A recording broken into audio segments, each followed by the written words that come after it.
Ladies and gentlemen, in this Red Gaming Technical video, we're going to be further discussing Valve. Now, Valve are one of those companies who are synonymous with PC gaming. Particularly, of course, we have things such as, well, Steam. But one of their major points that I think many people are just amazed with, astounded with, is the fact that they have a flat structure within the company. And this basically means that there is not really a boss of such.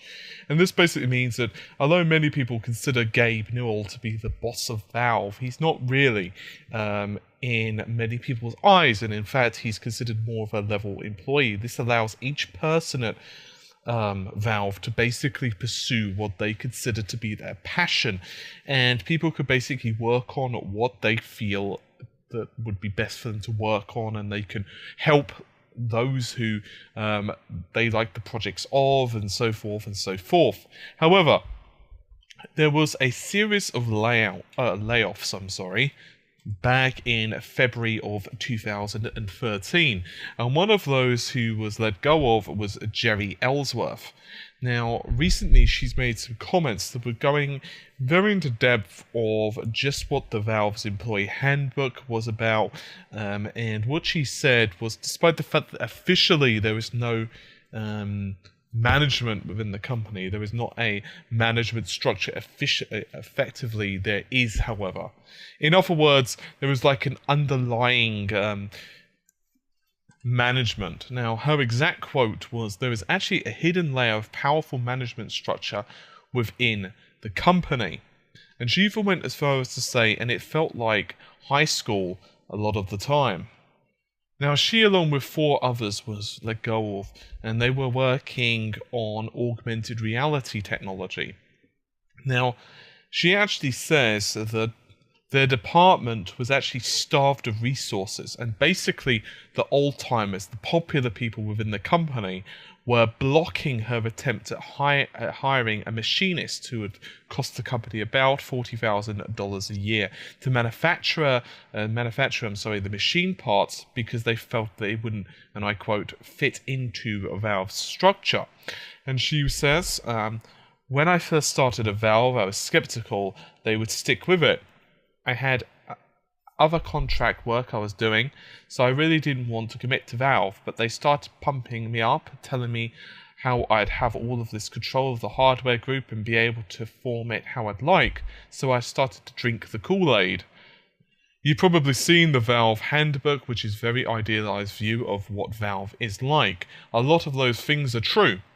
It is a pseudo-flat structure where in small groups you are all peers and make decisions together.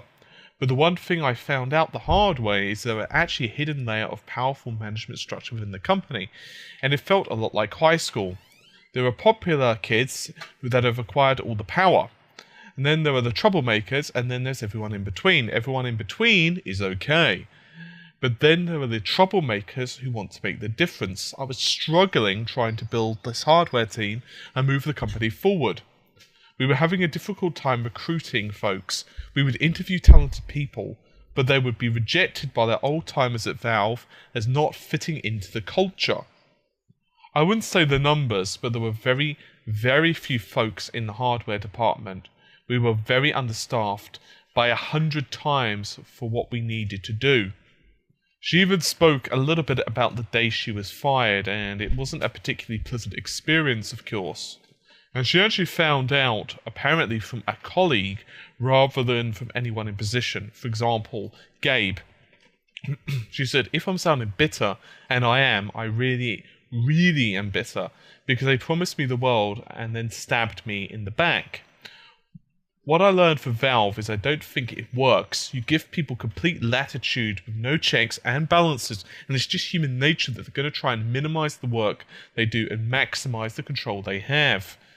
Valve was really good at hiring the guitarists, we would say. All us hardware folks, we went out and got the best makers and creators, but we were all the guitarists. We didn't have the person who would sit there and assemble things for us. Even getting a tech for around the lab was impossible. That's where a layer of management can help organize."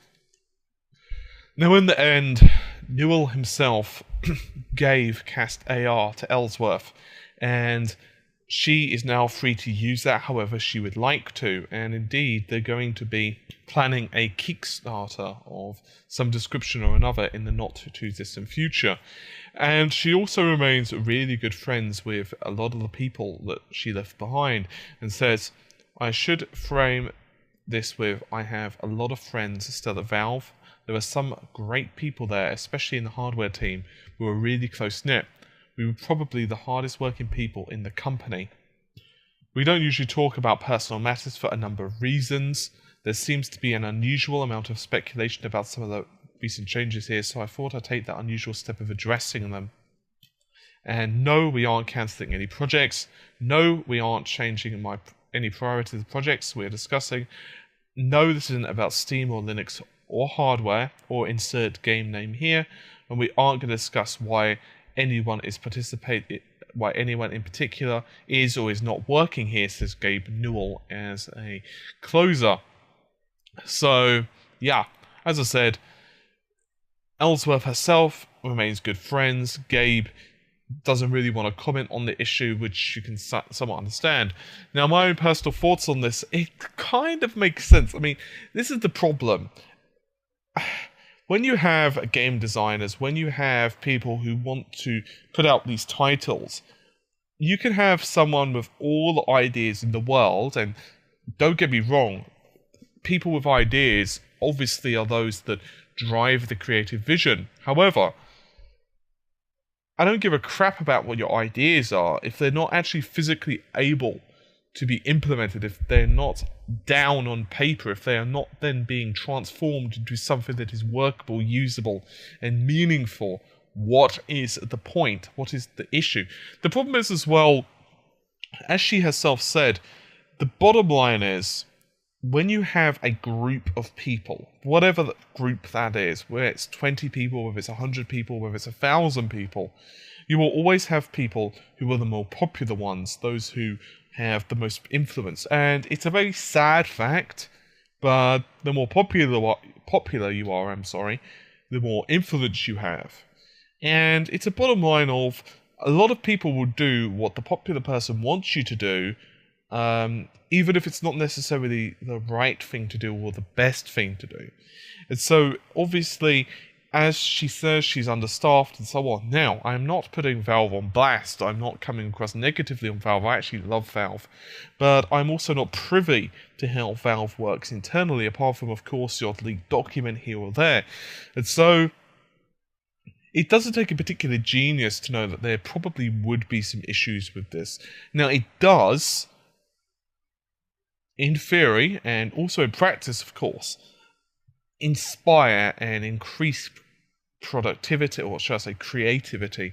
However, creativity and productivity aren't necessarily the same thing. And maybe if there was a more traditional management structure in place, we'd actually have Half-Life 3 by now. Not bitter at all, I'm just teasing, guys, of course. But it is a testament, really, to how the gaming industry works. And as she said, there are a lot of lead guitarists at Valve. In other words, those who consider themselves to be the star or trying to do their projects or whatever. But it's really, at the end of the day, if you to actually look at how many people create a game, it's just, alright, let's actually use a music for a better example. Okay, and I'll just use rock and metal because I'm much more familiar with it than what I am any other type of music. But let's talk about concert. Okay, so you have your major guitarist, whatever band you happen to like, you have your singer. And then, of course, they are there to play, and obviously their performance is extremely good. They may or may not write their own songs, but let's assume, for the purposes of this, that they do write their own songs. Regardless, to actually set the stage up, they are most likely, unless they're a smaller band or really, really nice, not going to be helping set up their own stages. They're also not going to be helping with the lighting, the the speakers and everything else. Obviously, they'll do sound checks and so forth, but they're not going to be setting out all the seats and so forth. And so to put that show on, there is a hell of a lot of work that needs to be done, right down to security in the grounds, to make sure that people aren't trying to get in without tickets, or say starting fights or whatever. And all of these things are required to work in harmony for the event to be really good. And it's the same in games as well. There are everyone from beta testers and play testers, all the way down to artists, all the way down to programmers. And sometimes, I'm not going to lie, I do a little bit of website programming and stuff like that in my job alone. And sometimes IT tasks are just boring. It's that simple. Not all tasks are. Sometimes it's really fun. Sometimes it's really creative. Sometimes it's really enjoyable. Sometimes you get the eureka moment, which is an incredible feeling. The problem is, those eureka moments, oftentimes, you realize that now you've got to do a ridiculously laborious process to actually implement those. And oftentimes that can actually be really either boring or just takes a lot of time. And obviously, this could be a problem because, well, someone has to do the work. It's that simple. Now, as I said, I don't claim to know just how well this works in practice at Valve because I don't work there. And obviously, they have been doing things such as Steam, they have been doing things such as Half-Life, the Source engine, and a lot more. And it's not as though they're struggling as a company. And so you can argue that obviously it seems to be working for them at some level. The problem is just how much of this secret power, as she decides to call it, is really there. It's unknown. However, it doesn't really take a genius to know that there are going to be popular people in Valve, as they're going to be unpopular people, or people who, as they said, make trouble or whatever. It's just human nature. Regardless, I do wish her well in her work, and I do mean that. And also wish Valve, of course, good luck as well. Because sometimes, you know what, you just don't fit in somewhere as well. Sometimes you just don't get on with a certain group of people. I'm sure you've had that. Sometimes you may even get on with someone to begin with. But then you realise that ultimately, deep down, your two goals are different. Maybe they work at a different pace. Maybe they have different life visions. And therefore, you know what? You have to just go your separate ways. This is just sometimes how business, how life works. Regardless, hopefully we'll get further comments on this. I think Valve are one of the more mysterious entities out there in gaming. I know, obviously, it's not like Capcom, for example, are super open about how everything works, but they're more of a traditional company. With Valve, there is this layer of mysticism there, which is kind of interesting. I think a couple of other companies have it as well.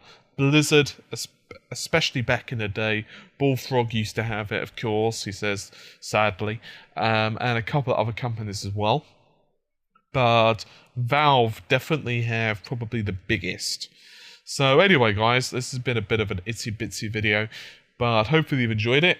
Regardless, I will see you soon. Don't forget, there is a competition up, or should be up, in the next couple of minutes anyway, depending on what order these videos go up, depending on YouTube's processing times, I suppose, which are giving away a couple of PC games, and also a thank you to all of the subscribers.